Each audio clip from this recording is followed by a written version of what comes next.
tragic thing happened to my band.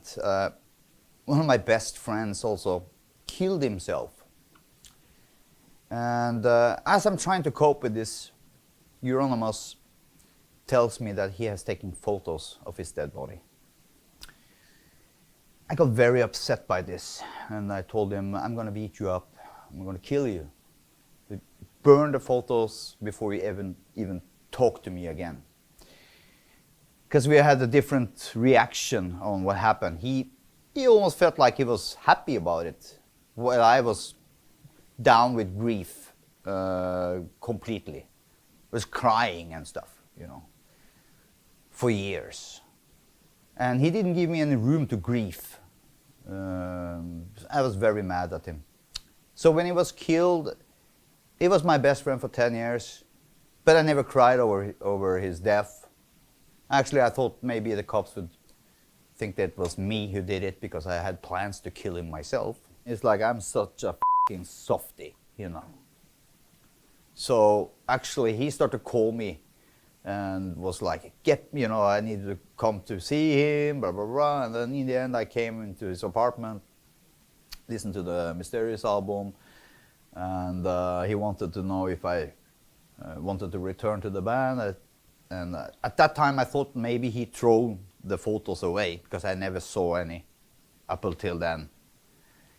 And then we were all good again, and we were just planning the 10th anniversary for Mayhem. That's going to happen the next year, and I'm going to go into the studio and re-record all the bass lines for the Mysterious. I guess 2 or 3 weeks later, he was killed.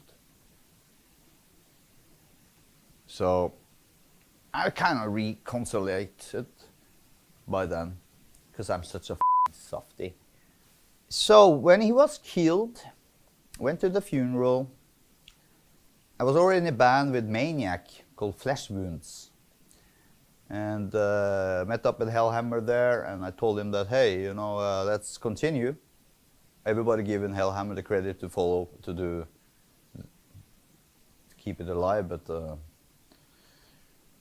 yeah. So I brought in Maniac. We started to rehearse again in 1994. We met in the funeral 10th or 20th of August 93. But it took a year before we started to rehearse again, because the guitarist issue was, there was an issue. First we were thinking about Blackthorn. Obviously we didn't know that he was in on the killing. And we just couldn't get hold of him on the phone, which was a little bit strange. But because he was in custody, got 7 years in jail for driving Kankrisnak from Bergen to Oslo. Got a lot of years to reflect on that now. And it's all coming out in my next book,